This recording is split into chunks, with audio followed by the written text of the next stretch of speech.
Iron Supporting Food Banks collects food and cash donations for needy families in Newham Borough and beyond.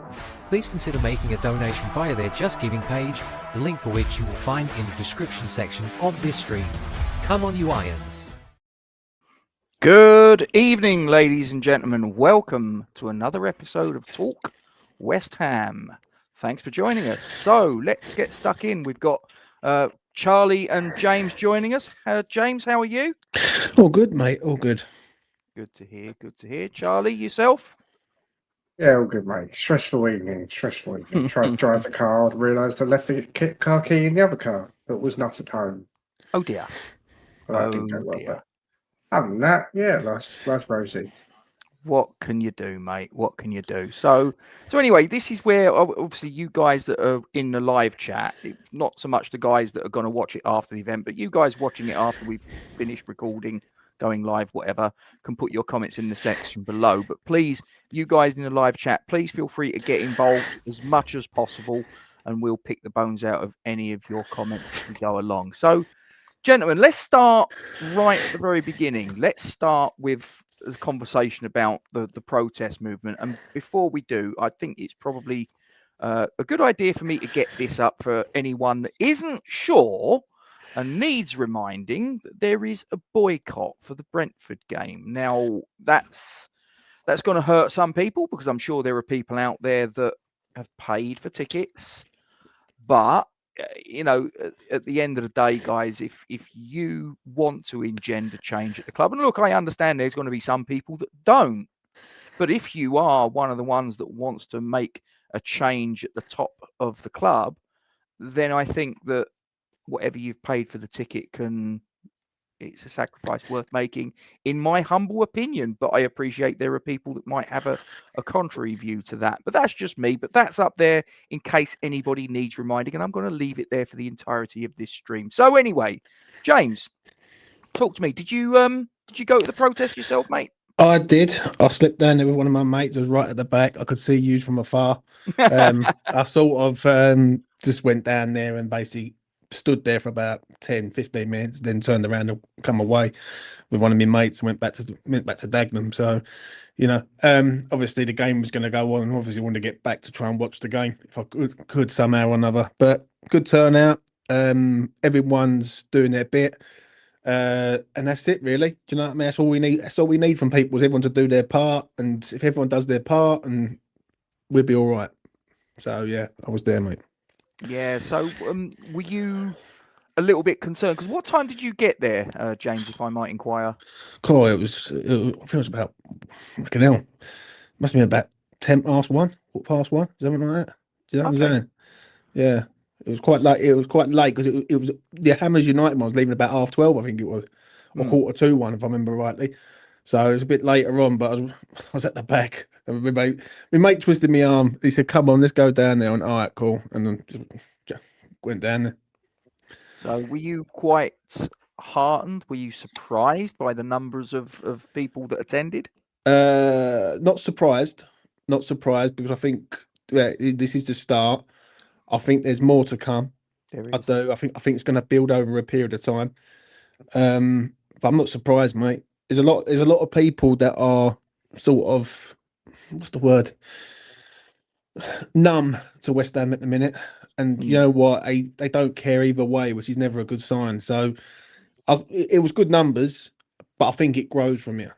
And the thing is, what I've been saying, especially on E20, and I've been saying it for a long time over the years, is if you go after Sullivan in the media, he will fall apart. And it has proved it this week when his bird's been on X going berserk at everyone. So yeah, it's just a start, mate. Absolutely. And for those of you that aren't subscribed to James's YouTube channel, E20 Zone TV, make sure you rectify that error immediately. Charlie, obviously I know you were there because you was basically stood next to me for most of it. What were your observations, and what were your takeaway points of the protest march? I think we said on the day that when we were standing on the other side of the road and it was just the Hammers United lot, and we were still waiting for the Crossed Hammers lot. I say Crossed Hammers lot, I think it was Crossed Hammers that were meeting at the station, weren't they? And then a load of other people joined in, because obviously West Ham Fan TV and a load of other places all met there as well. So until they got there, it was looking a bit, this is not very impressive. I mean, it was probably, I don't know, what, 500 to 1,000 maybe? Yeah. Initially, so he's like, it's not bad for a start, but not the impact that we needed. It wasn't going to fire Sullivan, Brady, all the people that go with them. As they go, it was looking a bit concerning for a little while, and then obviously it was quite a good moment when Stratford Station lot walked down, sort of both sets of fans applauded each other and joined up into one, and we went across the road and went over. And it was pretty impressive by the end of it. As I say, it was probably, I think everyone's sort of accepting that it was about 3,000 there. I think maybe because I saw a lot of people that were coming and going and coming and going. So there was people always coming, people always leaving. So actually, if you had a sort of a counter down the road, you'd probably say it was probably a bit more than that, maybe 4 or 5 throughout the whole. What was it? It was near on 2 hours, wasn't it? That we was down there for. So yeah, pretty impressive start. Just to start, and hopefully boycott gets supported as well, and then obviously Newcastle, there's a bit of an event planned, or a bit of a sit-in planned, and then obviously Burnley's the big one. So just hope it keeps growing and achieves something. And yeah, as James sort of alluded to, that if that first one's starting to make them crack, which it looks like it has, and 10,000 strong march handing in a petition of 25,000 signatures, that ain't going to make them any more comfortable, is it? Yeah, and I think that you can tell that they're uncomfortable, the hierarchy at the club, because if you look at some of the things that they're plotting in ahead of the Brentford game, I'll just ask you to sort of, because obviously, Charlie, before we hit go live, you mentioned one of the things that you think, a little bit of a conspiracy theory, perhaps. But sometimes a conspiracy theory is actually pretty damn close to the truth a lot of the time in history. Just give me your thoughts that you said before we went live. I mean, to start off with, it's not. There's obviously a conspiracy or a theory around the Brentford game, but around in terms of a new manager coming in at that game. But I think it's shown that they're not comfortable with the boycott. They want to diminish the boycott as much as possible because they are. We've seen kids for a quid. You very rarely see kids for a quid these days, even more so on a Monday night. So if that was the first thing, they've obviously, it's been well publicised in the last day or two that there's now these special sale prices for tickets that usually only get for single seats. But you can get them for rows upon rows upon rows in the stands, apparently. I've not looked at myself, but second-hand information. So they're obviously doing that. They're desperate to try and sell as many seats as they can to tourists and people that are not sort of in tune with the boycott. And yeah, I mean, the theory around the manager, it's looking more and more likely as days go on that they're just going to let whether Potter rides it through and he's still shit for the next 2 games, or maybe scrapes something out of the next 2.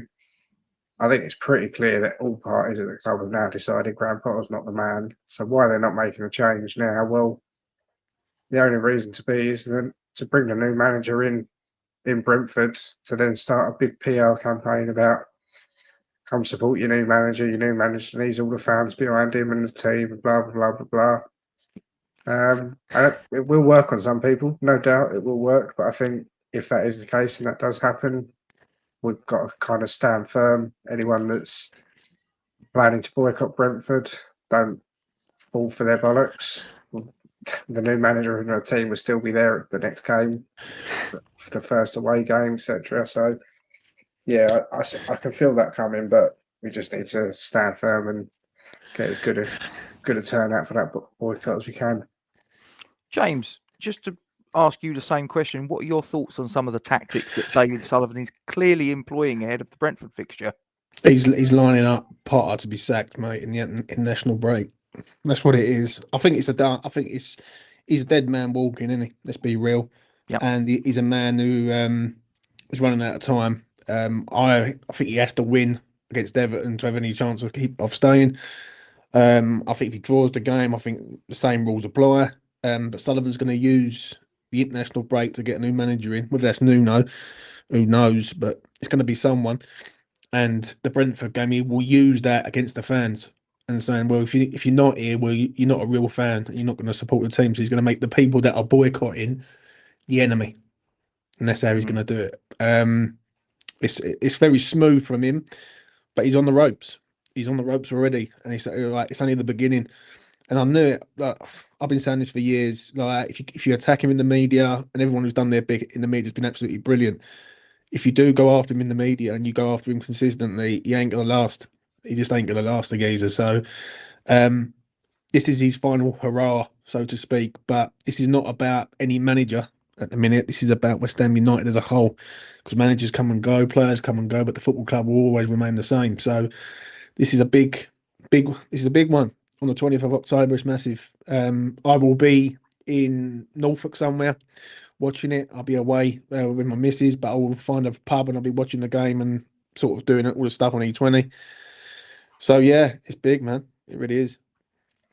Yeah, it's really important that we hold firm and we don't sort of allow the fan base to become poisoned, fractured, whatever the term you want to use is. And look, I believe in freedom of choice. You know, as I said earlier, there will be people that don't want the board out. There will also be people who do want the board out, who possibly don't think this is the way to go.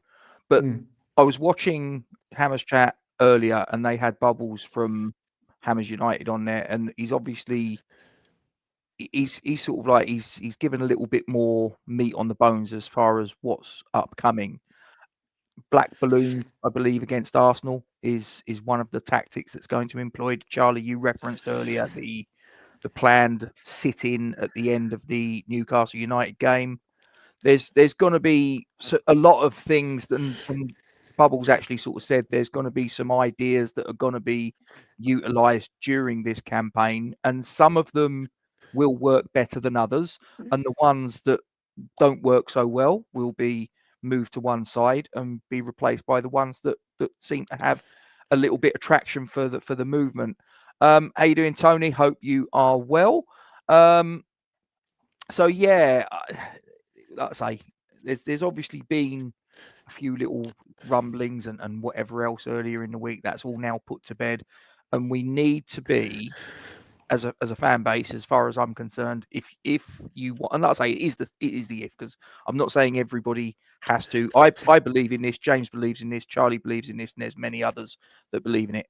But we don't live in Stalinist Russia. It's not a dictatorship. If there are people out there that don't want to support this, you do you. I think you're wrong, but it is what it is. But but the question to them people would be, why don't they want to do that?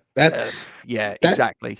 Yeah, like for me, I'm up for having anyone on E20 who wants to keep Sullivan here, because it'd be interesting to know what they see that we're not seeing. Do you know what I'm saying? And like debate is the best way of solving anything, really. Do you know what I mean? Having discussions, seeing if you can get both sides of the coin. Now, there is people on the Sullivan side of the coin that will push out narratives and propaganda to benefit him, right? Do you know what I mean? Especially with like Brady apparently could be going at the end of the season. That comes out the other day, and then it's something else. It'd be interesting to see what these people really do feel. Do you know what I'm saying? It's like, because I think enough's enough now. Like, I think this is what Paul said on Hammers Chat the other day was absolutely spot on. This is the final hurrah now. If this doesn't work, then we're just never going to get West Ham to how we want West Ham to be. Do you know what I mean? And it's big. It really is. Yeah. Charlie, what are your thoughts on what was announced on Hammers Chat from Bubbles earlier today? Yeah, I mean, as you sort of said, some will work better than others, and it's all a bit of trial and error, and the ones that do work will be used over and over again. I've been lying if I said I'm not concerned that the sit-in is going to be halted by the club. You could just see 10 minutes before that final whistle, 200 stewards descending on the entrances to the Bobby Moore Lower. So I've got yeah, I've got some reservations about how well that one will work, but I'll certainly be up for giving anything a go. And yeah, I'll be there. I'll be there at the Newcastle game, so we'll try and head down there at the end of the game or just before the end of the game. But something does tell me they're going to try and get in the way of that. But obviously, it all leads up to the Burnley one, and I think more details will probably come out about that next week. Cause I think Hammers United have got a meeting with the police tomorrow, so by the time anything gets sorted for that, it's going to be next week now. But yeah, if they can do what they're targeting to do and delivering a petition with 25,000 signatures on it to the corporate gates at the Burnley game with a 10,000 strong march or something like that, I think that's going to be a statement and a half. And then it's just about carrying it on until we get what we want. Whether we get that or not, who knows? Can't predict the future, but yeah, I think the away games, there's going to be, obviously, we've all been to a lot of away games. The away fans are significantly louder than home fans, so I think you're going to start to hear a lot more songs. Brady's a you know what, and it's all lies. So I think them songs will start feeding back into the away fans. Obviously, the protest has been cancelled against Everton out of respect for the Bradley Lowry tribute that they're doing before the game or something like that. So that's fine, fair enough. But I still think you'll start hearing the songs against the board. Yeah, it's just about sustaining the effort. There's obviously the stories keep popping out there every now and then about Brady might be going or new investors might be coming in. Don't buy a word of any of it. No. We've heard it all before. I mean, every season there seems to be a story about a new investor, and then it just gets brushed under the carpet, and you never hear anything about it again. So don't believe a word they say. Obviously, it comes from their trusted sources. So we can only do what we can do and keep up the effort and see where we get to. But yeah, in the meantime, we also need to see a change in the dugout sooner rather than later. Let's move on to the fixture at the weekend, James. And I know obviously you correct me if I'm wrong, and I'm not misremembering. You've never stepped foot in the London Stadium. Still, is that correct? Never, mate, not once. And you don't plan to until this lot are jettisoned. Yeah, I need Sullivan out the door, mate. Do you know what I mean? I can't deal with paying. I won't pay for that geezer to have a bird who's on social media flaunting her fucking tits everywhere, mate. I can't. I've never have done it. I never will do it. And Sullivan needs to go. And once he goes, you have a lot of fans like myself coming back to the London Stadium. What do you think about this comment here from Make West Ham Great Again, James? Do you agree with that statement? Most realistic outcome is Brady is sacked and some steps back. He won't sell under duress.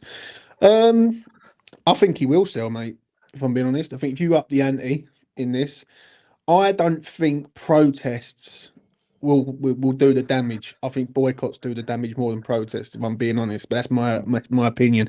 Once the brand starts getting hit and the revenue starts going down on the brand and there's no one in the stadiums and all that, then he will. I think he buckles. I think with protests, it works from a media aspect because now we've got the media on side, and that's what you need. You need to turn the media around on Sullivan and shine a big mirror in front of him to say like this is the problem. But I think the boycotts will do more of the damage because once the brand gets hit, then it only goes backwards. Then it doesn't go forwards for me. How about you, Charlie? This statement. Do you I guess you answered it earlier. You don't think that there's any credence in this rumor that Brady's off at the end of the season any more than I do, probably. No, I don't think there's anything to say any of this is believable. I think, look, ultimately she doesn't need the job. She's working part-time for £1 million a year, so not a bad gig if you can get it. So will she step back from it? It probably wouldn't hurt her too much if she did. I don't think she'll ever get sacked. She might walk away and decide to pursue other ventures or whatever, but I can't see that happening. I think the problem with the second part of it, with Sullivan stepping back, is I think we all know what happens if he steps back. His shares become the controlling stake of his two sons, which I've seen nothing over. We see less of them these days, but I still hear lots of stories about how Jack and Dave are very, very active behind the scenes at West Ham, and a lot of the what's the agent's name? Salthouse. A lot of that Salthouse dealing is actually not David Sullivan; it's David Sullivan Jr. They're the ones with a close relationship with him, not the dad. So, is anything likely to change if they take over and take control of their dad's shares? I don't think that changes anything, to be honest. That's not good enough. And if that was to happen, I think the protests need to continue. Fair enough.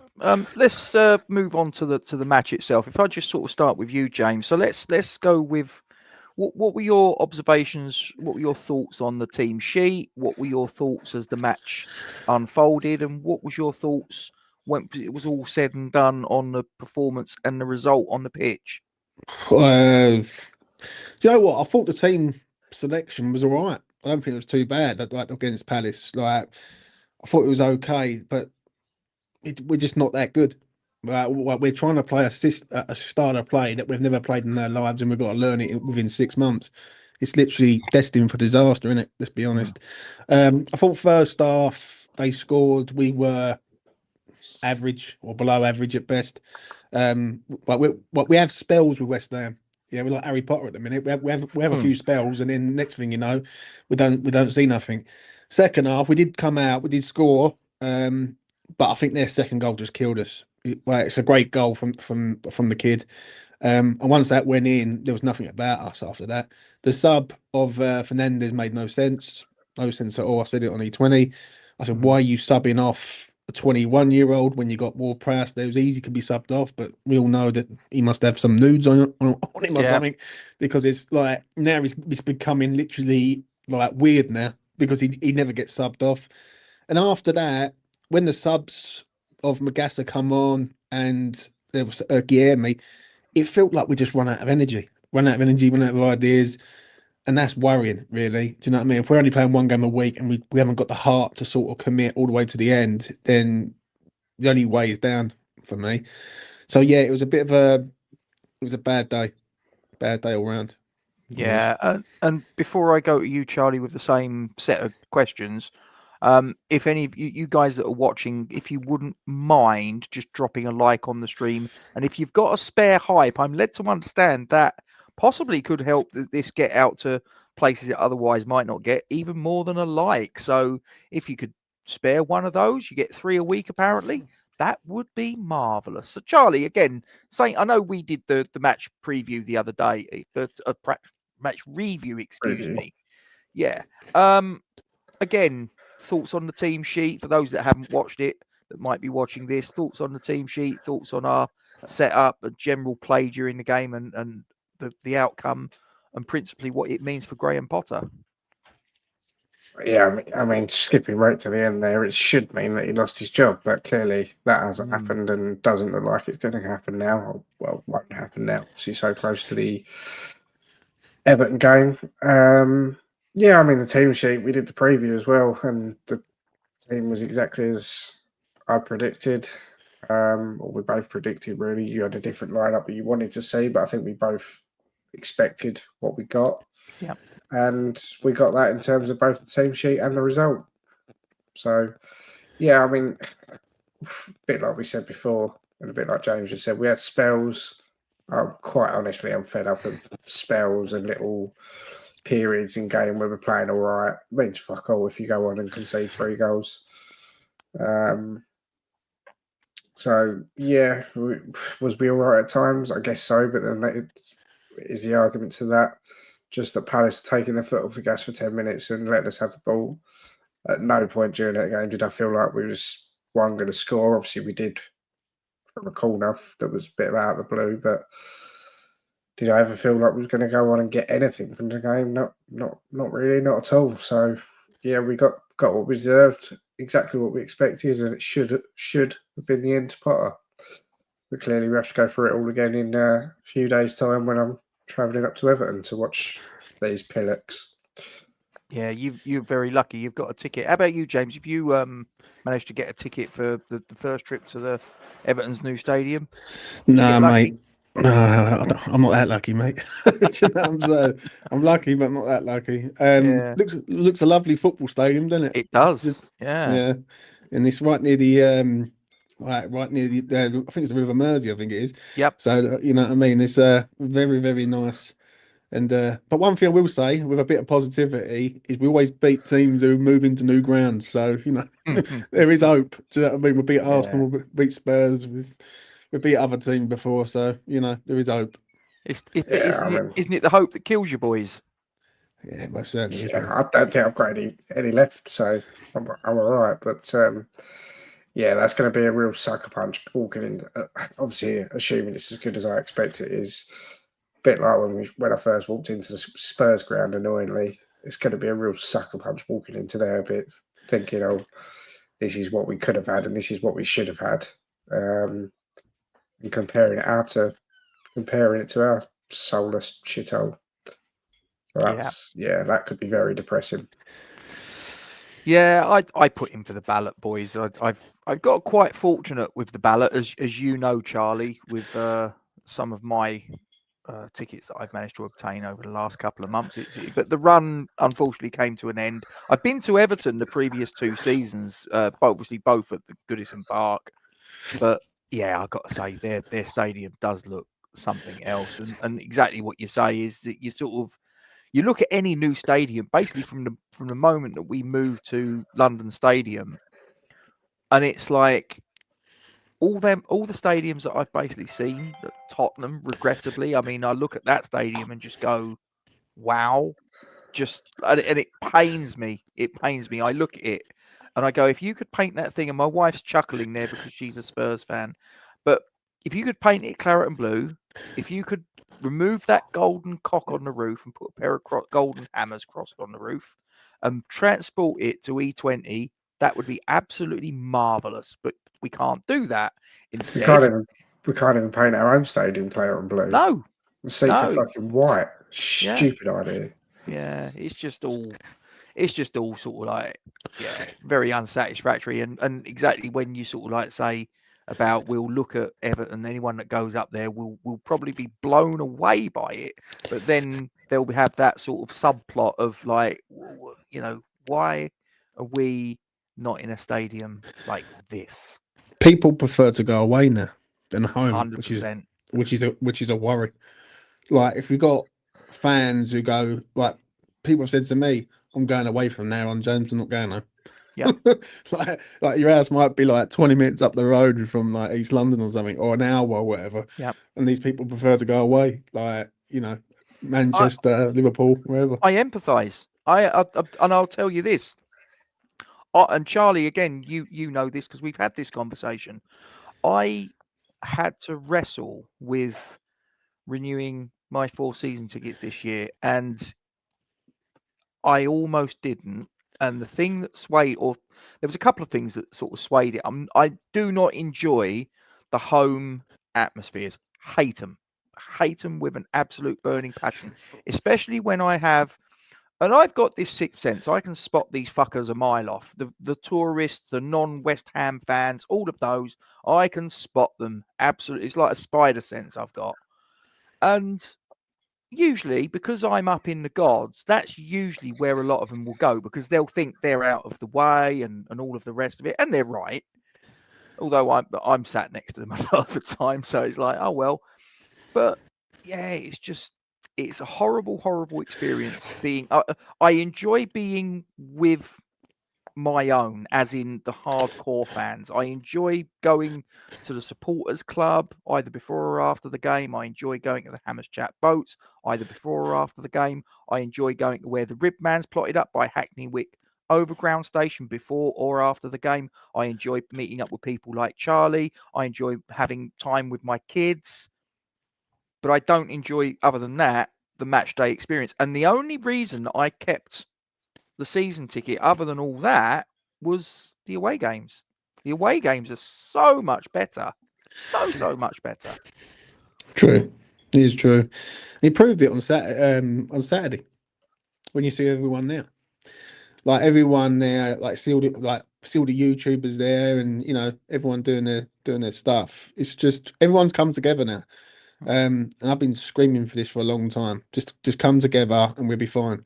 And what it is, and I'm going to be honest, right? There's a lot of egos in this game, and a lot of people have it like get noses out of joint because of like their channel. They want to be the best channel.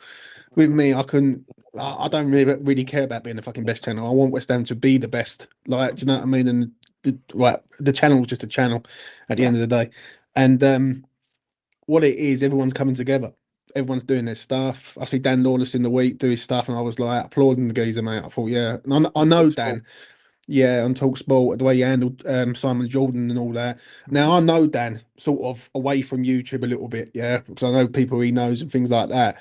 So we've got mutual friends. But the way Dan handled Simon Jordan and Jim White was one of the best YouTubers versus basically West Ham YouTubers against them I've ever seen. Like, and I've seen some good people go on there. Don't get me wrong, but I think people are using the facts, and they're not embarrassing themselves, and they've got the facts ready for these people to counter the facts, if that makes sense. So that's what it is. Everyone's coming together. Everyone's using that. Everyone's doing their bit, and we will win this. I know it, Gatesy. I'm telling you, I know it for a fact. If we continue this storm, this media storm, and this momentum, we will win. Because he ain't gonna last. Because what it is, he's got too many skeletons in his closet, and if you keep asking too many questions, them skeletons will start coming out the closet, and he don't want that. So that's what it is. I think we will win this. I think the fact that we're all having these conversations is helping YouTubers and people that go on these radio stations have the facts ready, because we're all talking about it. We're all saying these things over and over again, and sort of talking about the reasons that these protests are happening and why we want change, both in the dugout and in the boardroom. So it's a lot easier to recall when you've been talking about it for the last few weeks. So I think Dan done really well. I think there's been a few others in the last couple of weeks as well. I think Dan probably did the best job of anyone. But yeah, I think there's been a few actually recently where we're getting a bit more airtime as West Ham fans. Whether that's because the media are maybe not with us, but they're maybe sympathetic to the viewpoint. Yeah, but what it was, one of the geezers who I had on E20 the other day on Monday night, I done a video Monday night, and I'm going to be honest, he come on, he said, Joe, what it is, James, everyone's got the facts sort of ready for these people, for these main people on Sky, on TalkSport, on any sort of media outlet, mainstream media, they've got the facts ready, and they can't argue with the facts. Because when you start sort of going bang, bang, bang, then they've got nowhere to go. And the thing is, it's because we're like this. And the thing is, Sullivan's played the game with his fan base for a long time. He used the Moyes in, Moyes out thing against each other. And I could spot it a mile off, right? And people were believing that about getting Moyes out. Some people was like, no, you can't get Moyes out because look what he's doing. And it was like that. Constant banging your heads, right, all the time. And the thing was, Sullivan was loving it, because what it is when you take the sort of attention off of him, yeah, he stand back and just let the fire erode and let everything go up, and he stands back and says nothing. So and the reason why we're in this situation right now, which I believe this is the reason why we're in a shit situation, for two reasons. One, getting rid of Moyes was the right move at the time. But the appointment of Julian Lopetegui was completely the wrong move, and that showed lack of ambition and just the lies. You can't keep lying. You keep lying to this fan base. Eventually, the lies will come out, and they will be exposed, and they have been. If I'm being honest. Before I introduce the guest that you would have inevitably seen pop up on the screen, can I also just ask you guys that are in the live chat or that watch this after the fact, Hammers Football TV, Tony doing a great job over there. If you're not subscribed to his YouTube channel, please pop over there and set the record straight on that one. Anton, welcome. Hello, everyone. You all right? Yeah, living the Hey, dream, mate. my friend, living the dream. Obviously, I'm guessing that it was probably a bit of a trot for you to get up from get down from Scotland to the protest. But what have you observed from the protest? What are your thoughts? Well, I actually gave up my season ticket this season for the first time in 16 years. Considering I live in Scotland, I think that was a good run. So yeah, 16 years consecutive season ticket holder, and I just had enough. Again, respect everyone's decisions, etc. And I just feel so disconnected. So yes, the answer to your question is I'm behind it, but I don't slag anyone or go against them. But I would encourage people. There is an opportunity, so therefore try and jump on that opportunity to send the message clearly. But everyone is really entitled to their own opinion. If I had Freddie there with me at the game, would I have gone to the protest? Probably not. But if I was there myself, would I have gone to the protest? Absolutely. And it's just it's just one of those things, and it's going to be tough to. I only kind of jumped on a little bit there when just because I was putting the kids to bed, and I heard James saying it's time to unite, and it really is. It's a coming away from the world of what we do, what we are in terms of YouTube channels or social media channels. Because I did a video today saying, does West Ham YouTube represent West Ham fans? And the answer, do we think we represent West Ham fans? Well, we represent West Ham fans, but we don't represent all West Ham fans. So Correct. We have our opinion, and that's what it's about. So it's about pushing everything else to the side and getting that message out as clear as day. Because before this existed, and I think I missed it, I think I just slightly heard you, Charlie, saying before even YouTube was around, we only were fed information from whoever the propaganda wanted us to hear. So if you had your outlet at Sky Sports, they would interview fans before the game and after, and that would be it. TalkSport would be whoever they would choose. But apart from that, there was no other voice to get your real opinion out. And now people are really seeing it. And there's been lots of West Ham's fans that have been feeling this way for a long, long, long time. But it's coming to a head again. And What are your thoughts on obviously, because your time's going to be quite limited, so if I can just sort of quickly ask you as well, what were your thoughts? Because I dare say you've probably heard the interview that Bubbles did on Hammers Chat with Gio earlier today, have you? And I've not had a chance to watch it. I know he's coming on with us on Monday as well, so I'm happy to get him on and promote everything as much as you can. I would encourage everyone, if they can, to do it, just to get his opinion. So I've not had a chance to see it, to be honest. So I know he was on though. Yeah, so basically he's put it out there now that there's going to be black balloons away at Arsenal. Oh yeah. And correct me if I get any of this wrong, boys. Black balloons against Arsenal.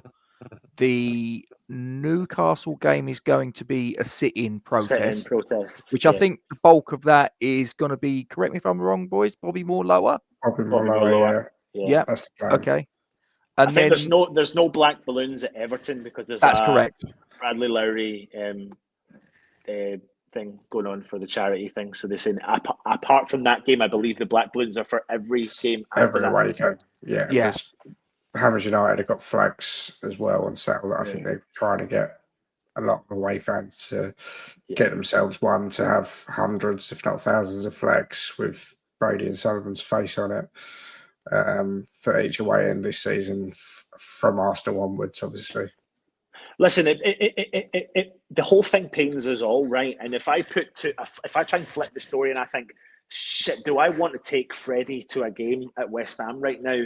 The simple answer is no, because it's not a comfortable situation to be in. I don't want my 9-year-old being involved in that, and I'm not saying it's anything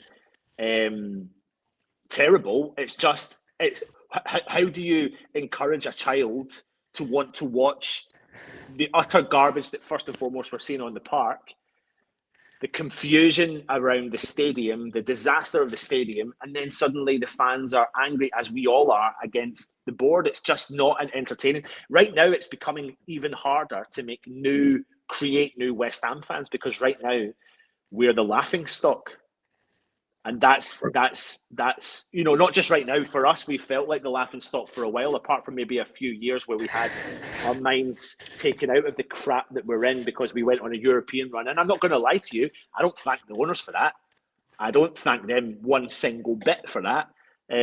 But it was a nice distraction from the shit we've been having for the last 10, 12, 13, whatever years they've been here. And it's really, really difficult as a West Ham fan now. It's difficult to be motivated. It's difficult to... I was that half glass full West Ham fan. I was. But I've become the half glass empty West Ham fan now, because I'm starting to find fault. I'm kind of looking for fault now, but that's what they've driven me to, because I'm at the end of my tether. I was at the end of my tether the first summer we moved out of Upton Park. You can, whatever, you know, I've said it quite clearly for years. I was at the end of my tether then, but I really am at the end of my tether with this one. Like, I can't take it anymore. It makes, I'm actually, it's anger. Like, and that's the concern for someone that can hold his emotion quite well. I've become really angry over it. And if I'm feeling like that, and people are spending thousands of pounds of traveling to away games left, right, and centre more than what I've done, like, holy shit, like, this, So, it's rotten. all the time you still got that anger. I think you're right, because you still got some feeling, you got some passion, and you care. I've said it to Gatesy, so I'm not saying anything I haven't said. But the last year or two, I've just felt apathy, and that's even worse than anger. I think it's just I can't be asked most of the time. Yeah. I enjoy talking about West Ham. I enjoy chatting to friends and love the away games. I'm more than happy to do God knows what it's going to be, 6 hours drive up to Everton on a Monday night, 6 hours drive back. More than happy to do that because I'll enjoy the experience. But even like Gatesy, you know where we are. It takes us half hour to get to Stratford. Yep. But even the weekend comes and we got a home game. Palace could be a London derby. Even worst thing is I felt the same about Spurs, which I never thought I'd say that. Spurs at home in the Premier League. I couldn't be asked. I woke up and it was a chore to get ready, go up there. And the only thing that gets me up there more now is getting out for some peace and quiet from the little one. It's more about that than actually going to watch football, which is never what it would have been a few years ago. It never would have been that at Upton Park. So, But, yeah, but I mean, Charlie, sorry, sorry, Gatesy, I'm going to jump in here in the comment from Sam, because everyone's you know, I don't think Charlie is part of the issue. I think everyone's totally entitled to their own opinion. You know, everyone is a West Ham fan the way that they want to be a West Ham fan. No one's bigger, smaller, better or worse for doing it how they want to do it.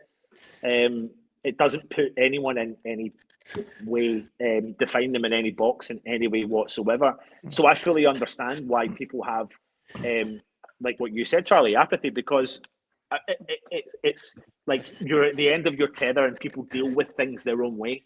And that doesn't make, I just don't like, what, because I'm not a season ticket holder anymore and I don't go to the games and I've not turned up to the protest, it makes me less than someone who's at the protest. No, I'm protesting from my house.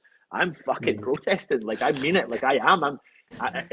And you can do a lot of damage in terms of protesting the way you want to by not, you know, I can't be there. I would like to be there, but I can't be there. It's simple as that. I've got a family of 3, just done a renovation, all that sort of shit. I just can't do it. And I've chosen not to do it. But yeah, and I think to be fair, sorry, we are taking over it, but I think to be fair, to be fair to the protests, I think they're bringing back, they're changing that apathy from where we have been. Someone like myself, and I don't think I'm a sole case. I think there's a lot of it within the fan base, but changing that apathy slowly from not caring again to caring again, and having that anger and wanting to make a difference. Obviously, we was.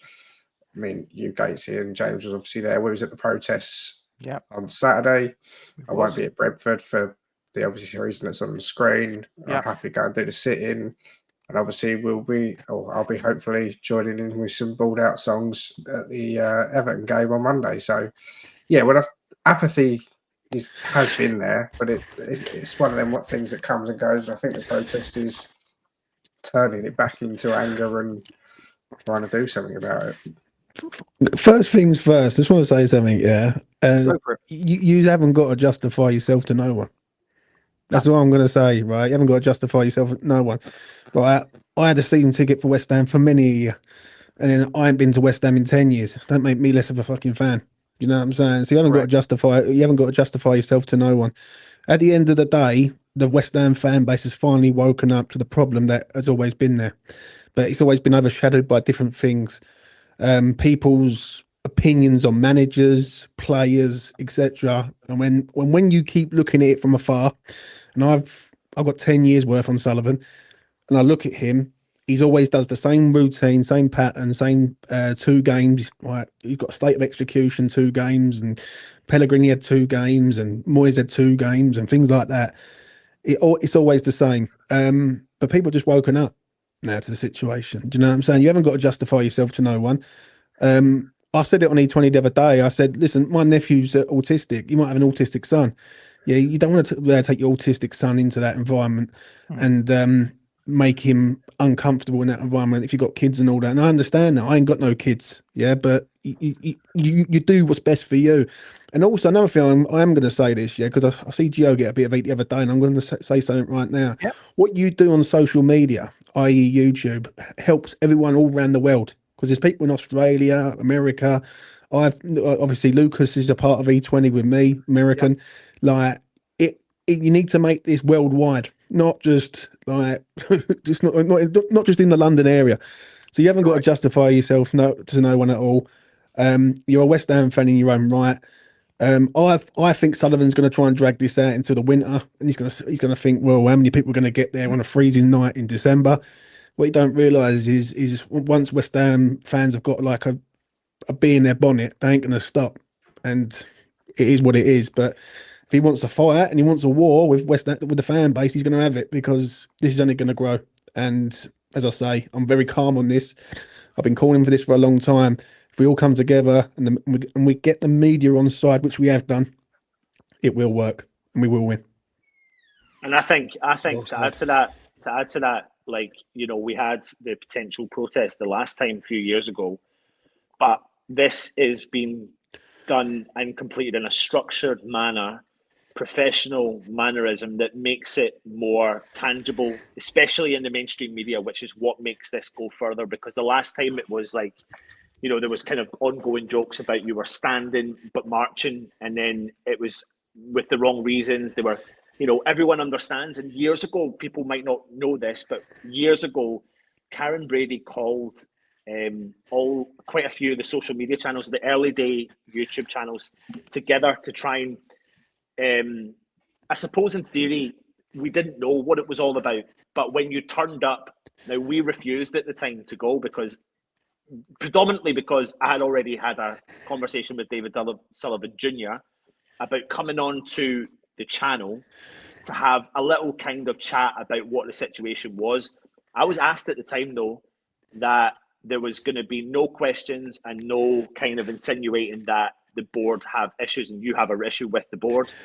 So at that point, I declined to have him on the show, where people were at the time were turning around to me going, like, that's fucking stupid, because you've got like what 10 subscribers and one of the famous or whatever it was, and I was like, I don't really care. Anyway, moving on.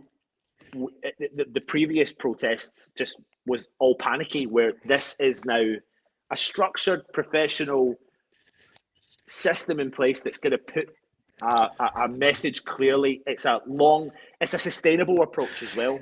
So it's a long-term approach to battle the board, like what James said, because that's what's needed. My utter fear is that, and he's clearly showing these signs that he really does not care. And because he's got this investment of the long-term loan with high interest rates, his business model is a little bit like what loads of people have said. I'm going corporate and I don't really give a shit about you West Ham fans. And it's completely clear he doesn't give a shit about the West Ham fans. And that's why we need to put the pressure on, in my opinion, and keep doing all the things we've got there. Because when you do get the backing of the media, like what James has said we've got, and you've got the backing of the fans, we have to be kind of relentless with it. We have to be relentless with it. And also, you can see in the stadium, You can clearly see in the stadium, it's already having an impact. You can clearly see by the messaging of the West Ham board when they send out messages they're desperately, screaming desperately to sell tickets for games. It's already having an impact. You can see when they reduce their stock in the shop, it's having an impact in game on West Ham, because people are not buying as much as they did. People are not turning up as much as they did. And people are becoming a voice in the mainstream media. You know? And you mentioned the protest before. Obviously, let's remember that was picking up a hell of a lot of steam, and it was putting a lot of pressure on. And they only, obviously, Burnley blew up inside the stadium, but that was because the protest was cancelled at the last minute. And by all accounts, there was thousands and thousands and thousands that were planning to go to that march before Burnley. So, but they were working before, and obviously the obvious happened and COVID hit, and that kind of just shut everything down. And then by the time we come back after COVID, we was kind of having a little bit of success with David Moyes, and obviously those were the Jesse Lingard 6 months or whatever. But yeah, that COVID was the reason that the protests just fell flat last time. But they was turning out to be a big bit of pressure, and lots of numbers turning up for that. So no reason to really suggest. There was other issues that came out with regards to the protest the last time, which I wouldn't want to say on here, to be honest. But I think it just fell away for, like you said, those reasons and other. Whereas this is now full blown transparency from the start all the way through to the end, and that is what's needed, because that's where you'll pull in the fans that fear. Because this is the difference. I think you need to pull in, like, I know a group of fans that wouldn't protest, and they're the ones we need to get to protest. What it is, you have to go with the whole range, not just the vocal, aggressive lot. You know what I'm saying? But everyone's articulated it in their approach. And what I said earlier on, everyone's got their facts ready. Like Scott on Sky, they've got their facts ready. Like Dan Lawless on TalkSport, he had it ready to write. He knew what they was going to ask him, and if you work like that, it's only going to benefit us. One thing that this situation is right now is non-toxic. Like it's not toxic. This ain't like someone said it the other day on social media. I remember reading it, and I went, "Yeah, you bang on, mate." Right? It's not toxic. It seems like everyone seems to be coming together. Do you know what I mean? Like, and going, you know what? We might not agree on things, but we're going to stand together and we're going to sort of march forward together, and hopefully, like, we're going to see a better day for our club. And that's all we want. That's all anyone wants. Because listen, I walked around Upton Park last Friday, a day before the march, and I walked around there, and it was heartbreaking to see like how that gaff has just gone down the pan.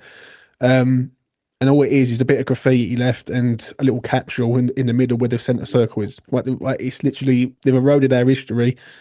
And my attitude is, please don't erode my future at West Ham, because if you do, then there will be nothing left. So it will be all right. It will be all right, because I just feel like he ain't gonna want bad press. And the one thing we all know as West Ham fans is David Sullivan hates bad press. Do you know what I'm saying? He must be driving him mad. And if he's got his bird on social media having rows with West Ham fans, that's a start, because that's a good start. That sums them up, though. Like, even like, you know, we listen. There are rumours, and there are elements of rumours that are true. You know, the story about the board not talking to people because feeding stories out, etc. It's all bullshit. Because the day after the letter of no confidence, suddenly they were showing people around the training ground. We know how they work. We are 2 to 3 steps ahead of what they're doing. We expect the links with Silva. We expect it. Of course we do. Then suddenly Kretinsky's speaking out and going, well, I don't agree with Sullivan on his 3 targets, and I want to get involved now. But as someone said in the West Ham Network chat, you know, why would Kretinsky and any other shareholder invest when a third party is not going to invest? It's a bit like if you rent a property, are you going to rewire the whole property for the benefit of the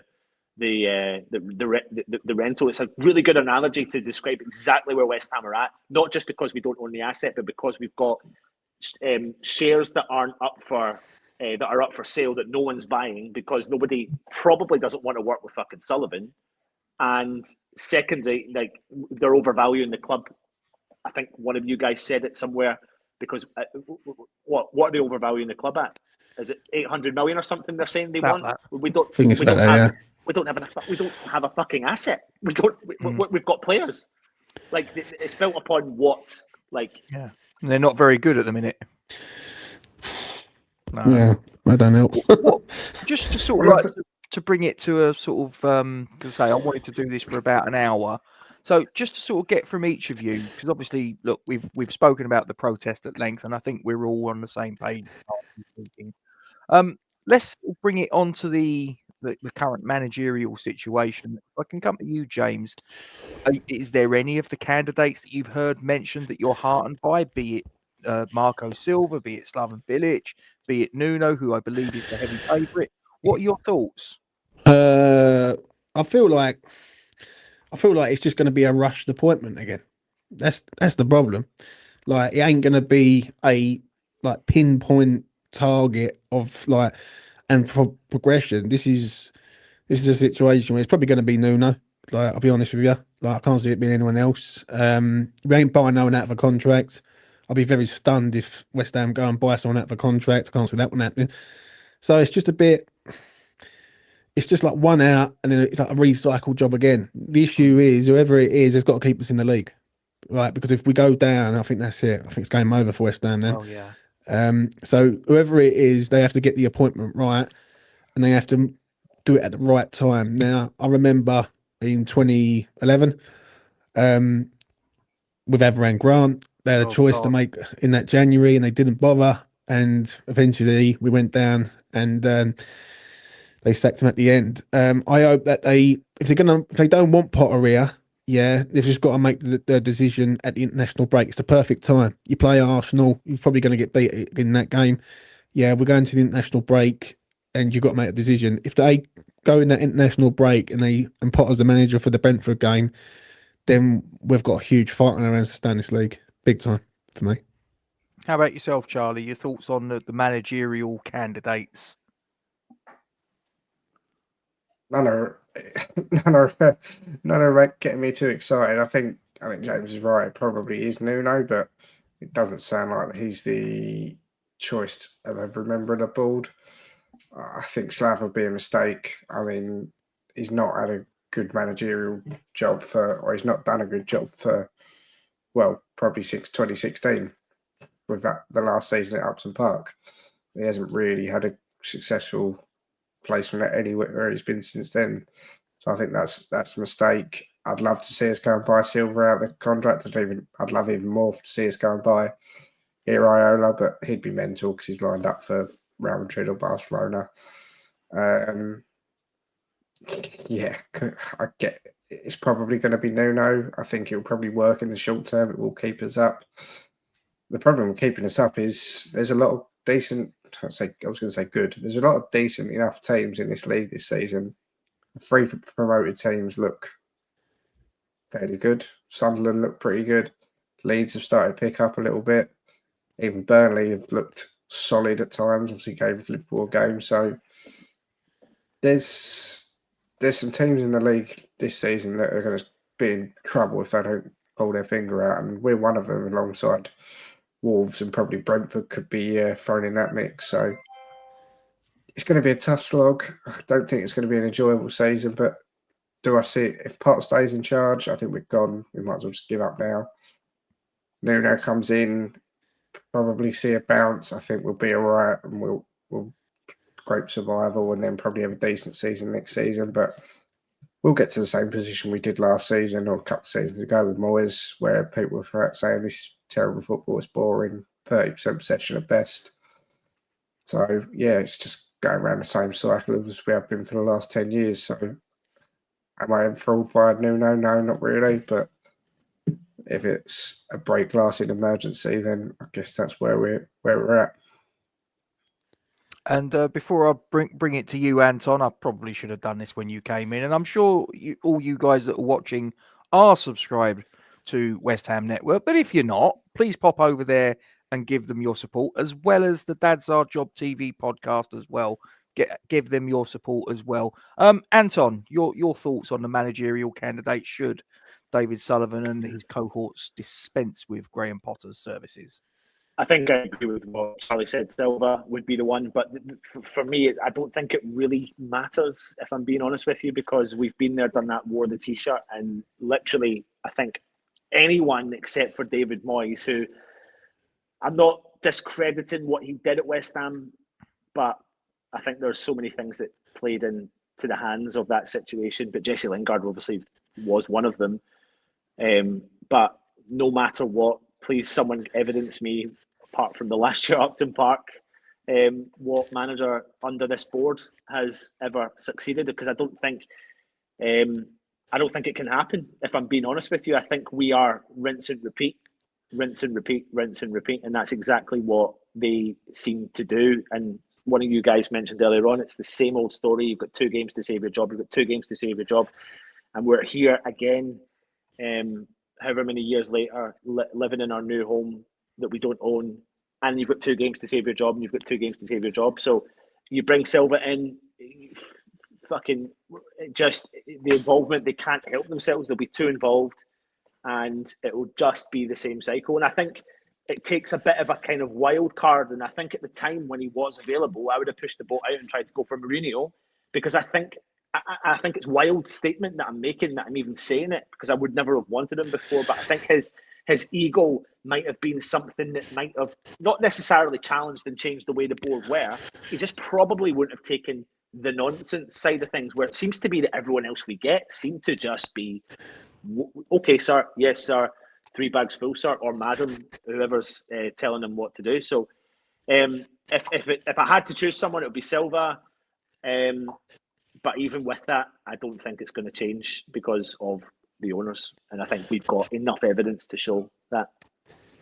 And before I'll let each of you individually have a minute or two to just give us your final thoughts on whatever you want to sort of discuss before we part ways. But before we get into that, chaps, we've got 61 of you watching. If you guys, before you all depart, make sure that you've dropped a thumbs up on this stream. And if you've got a spare hype, please feel free to give it in our particular direction of travel. So, James, your final thoughts before we depart? Keep it up. Persistence, consistency is the key. If we keep doing this, we will win. He's on the ropes. He's having rounds. His birds having rounds on social media, which is hilarious. We've got a meme going around X with Graham Potter's face and everything, which is quite funny. Yeah, and I know the first person who started that, so shout out to them. And yeah, listen, Monday night's going to be hard. It's going to be an hard watch, right? Obviously going to there, but I expect West Ham to try and at least get a point out of the game.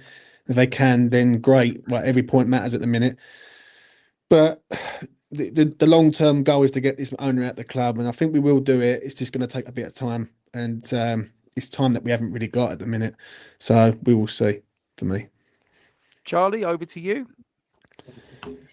Yeah, I can only echo that. Keep supporting the protests. I mean, around the Everton game, that's just going to be a disaster, I think.